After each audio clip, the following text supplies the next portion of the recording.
The Daily Code Snippet. There are special cases where you would use particular language to take certain actions, like sending an email.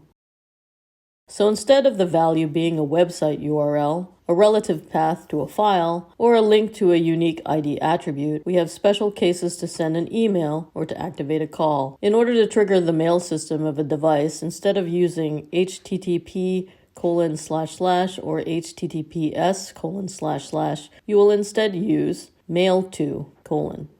A opening tag href equals mail_to: jane.doe@example.com in quotation marks, jane.doe@example.com, a closing tag. In order to activate a phone call, you would use tell: instead. A opening tag href equals tell: +1 -555 -867 -5309 in quotation marks, +1 -555 -867 -5309, a closing tag.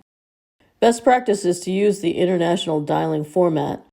This would be using the plus sign followed by the country code, then area code, and the phone number.